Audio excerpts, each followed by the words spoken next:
তো বদুলদা, এই যে নববর্ষ 2025 সন উপলক্ষে আপনি রাজ্যিক কংগ্রেসের একজন সাধারণ সম্পাদক, আপনি আম জনতাকে শুভেচ্ছা বাণী হিসাবে কি বার্তা দিতে চাইবেন? ধন্যবাদ আমার সাংবাদিক বন্ধু সিপিয়ান রাইস।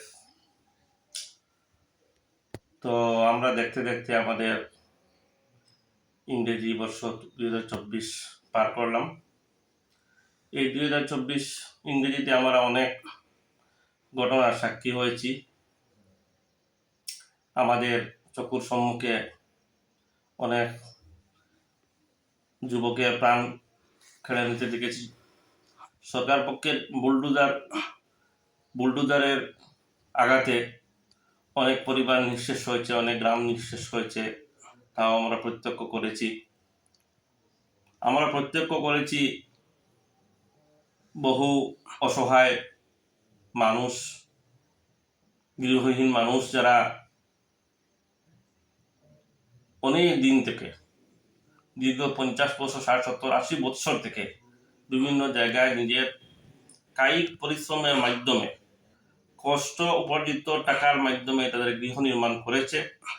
এই গৃহগুলা সরকার, আসামের বিজেপি সরকার, হিমন্ত বিশ্ব শর্মা সরকার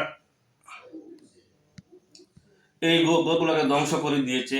আজ ঠান্ডার সময় এই মানুষগুলা কোথায় আসে, কিভাবে আসে, আমরা যদি একটু বোঝার চেষ্টা করি, অনুধাবন করার চেষ্টা করি, তো নিশ্চয়ই এটা আমাদের হৃদয়ে আঘাত হানবে।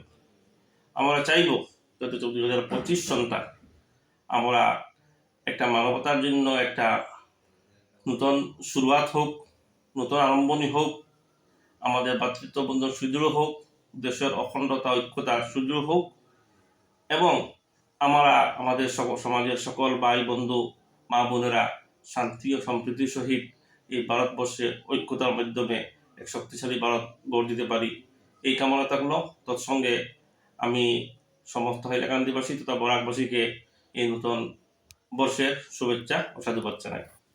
ধন্যবাদ আপনাকে, এবং আমাদের মিডিয়ার পক্ষ থেকেও আপনাকে শুভ নববর্ষ 2025 সনের আন্তরিক অভিনন্দন।